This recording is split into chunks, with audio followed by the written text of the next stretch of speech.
All right, period 3, here's what we're gonna do. I mean, I know you guys don't have class today, but I'm gonna post this anyway. I'm gonna review all of the remaining pieces of the vertebral column that we didn't do. As you can see on the screen, Roman numeral 3 is the lumbar vertebrae. There are 5 vertebrae in the lumbar region. How do you identify them? Well, there's no identifying keys. So if you recall, cervical, let me throw this out of the way. I'll bring that right back and then you can always hit pause in the video. Cervical vertebrae have 3 holes. Thoracic vertebrae, if you remember, let me see if we get this to refocus. Thoracic vertebrae have evidence of rib attachment. Generally, you look right there or right in the middle. There's going to be evidence that a rib touched. Cervical, thoracic, lumbar, there are no special identifying features. You can see there are not 3 holes, not there, and there are no marks or evidence of rib attachment. So a lumbar is identified just because it's not like the other 3. Now let me bring that back in there. You can make sure you guys get those notes. You can hit pause on the camera right now. I'll just save time in the video because you can do that. All right, so we're gonna go over, here's the lumbar at the bottom of this paper. Lumbar vertebrae, I have one right here in my hand, and I'll be spinning it around so you can see those parts, and then you guys can replay this as much as you want. All right, spinous process. So we have, this is the cranial aspect looking down. This is obviously the lateral view. Don't forget, spinous process must always point down. That makes this superior and this inferior. That's important to note on the exam, okay? Number 1, spinous process. That's this projection out the back. Lamina. That is the portion of bone that connects the transverse and the spinous processes. There's the lamina right there. Really well developed because these start to get a lot stronger as you move down. Lamina. Inferior articular process. Now I'm going to turn it sideways so you can see this here. Okay, let me take my glasses off. There we go. You can see there are 2 bottom ears right here. Those are the inferior articular processes, and then the 2 top ears are the superior articular process. Transverse process is the extensions to the sides. Pedicle is this piece of bone that always connects the body to the rest of the vertebrae. There's a little bridge of bone right there and right there. Those are the pedicles. And then the body is the main portion of the vertebrae. That's all of this right here. Now that little piece of felt that you see there, that's just to represent an intervertebral disc, okay? One other thing on here that you have to know that's not on your paper is that large opening, as always, is called the vertebral foramen, and that's where your spinal cord goes. Now, we're gonna move off of that. That's the rest of the individuals. And now we're gonna get into the sacrum and the coccyx. That's actually real. That's plastic. I don't have the real one. Somebody stole it. I don't know. Maybe they wanted to make a necklace or a medallion, or I don't know. Maybe put it on the front of their car as a hood ornament. Who steals something like that? Okay, I digress. So we're going to go to Roman numeral 4. I'm just going to put this on the screen, and then you guys can hit pause. Roman numeral 4 is the sacrum. That's this one. Sometimes called the butt bone. We will not call it that. We'll call it the sacrum. There are 5 fused vertebrae. I will show you that in a second. Okay, I'm going to take that one off. And the remaining portion is the coccyx. So it's actually 2 separate pieces of bone. But here's the coccyx right here. This is your tailbone. And it's usually 4 or 5 fused bones. And I put the word remnants here because this, I can prove this used to be vertebra. I can prove it, and I'll show that to you. But these guys, it's kind of an evolutionary stretch there, but I am positive that's your tailbone, and it goes on the end of the sacrum. So I'm going to move my hands, make sure you guys get those notes, and then anything I talk about we'll add to that. All right, ready? Now, let's go over this paper, sacrum and the coccyx. Now, I don't have them attached like it is in the picture, but let me move that out. I don't mean to be so busy. It's attached right like that. So there's the coccyx, sacrum in my left hand, and they're attached like that right there. There's a little pad of cartilage between them, just a little bit. And then if you look at it from a side view, it'll actually curve under a little bit. Oops, not too much. It'll curve under a little bit, and then there is some movement. You know, like if you fell or you sat down, there is a little bit of movement. But if you fell and landed right on your butt and you stretched out the ligaments on the back side here, that's going to create a sore bummy, and you're probably going to have to sit on a little inflatable donut for a couple of 2, 3, 4 weeks, okay? All right, so we'll go through that individually. Now let's do the sacrum, because that's really the star of the show here. Now this is the, bring that back in here. This view right here is the sacrum tilted like that.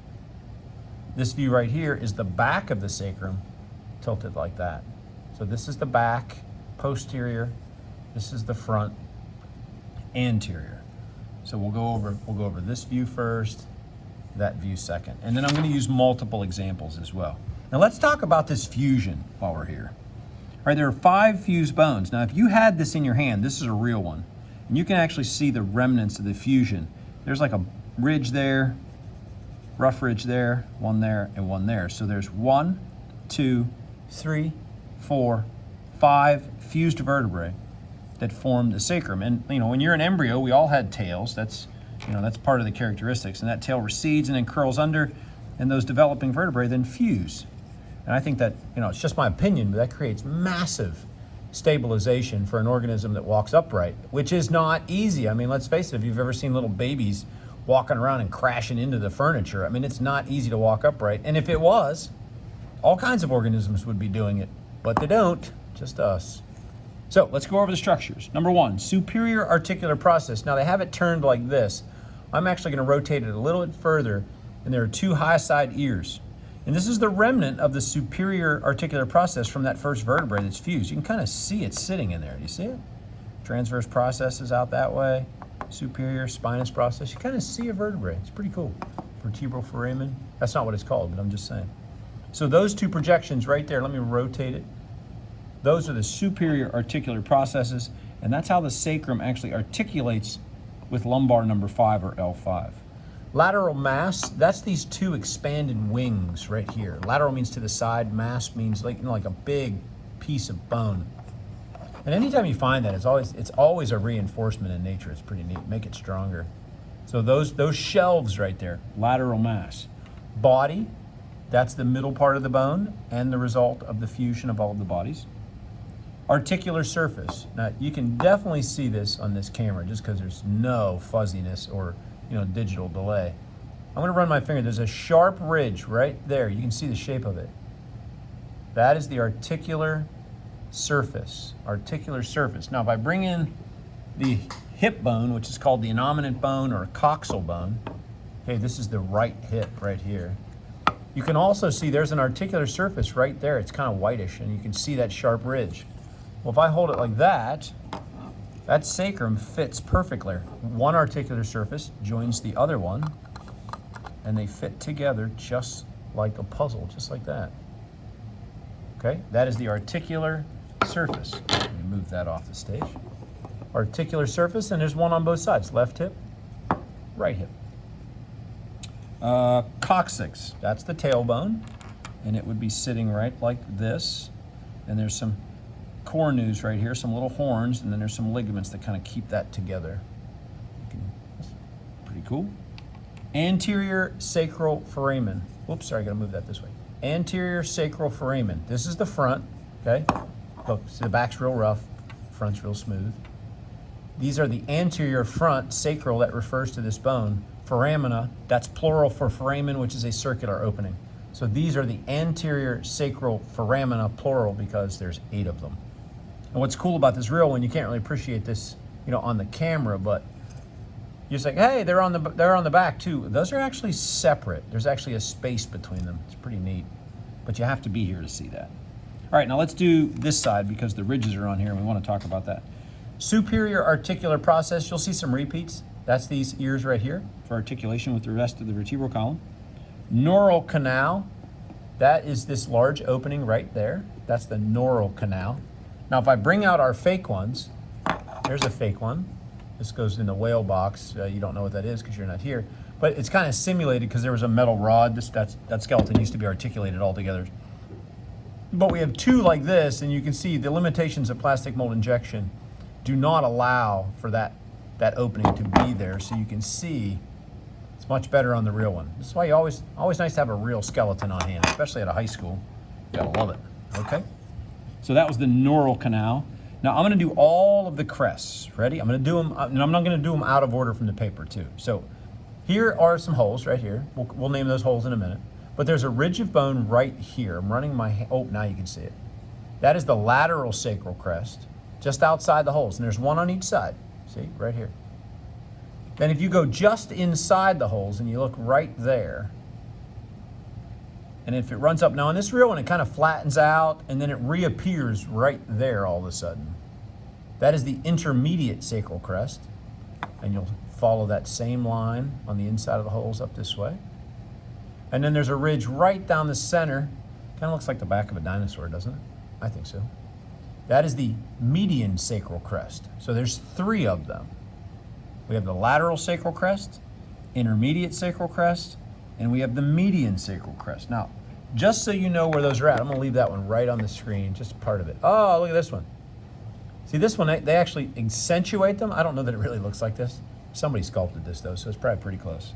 And there's red lines to show you the 3 crests. Here's the lateral sacral crest, intermediate sacral crest, and then median sacral crest right down the middle. So those are the 3 crests, okay? That's pretty cool. And you get 3 ridges because, this is the spinous process, these were the articular processes all fused together, and these are the transverse processes all fused together, which is kind of neat to kind of see them still in there. Really cool. All right, next, hiatus. That's the terminal opening down here. Right there, you can see that. This area right here. Hiatus. Coccyx, again, that's the tailbone. And while I'm there, there are 3 to 4 fused bones. I'm not 3 to 4, 4 to 5. Sorry, somebody just walked into my room and I had to skirt them out of here.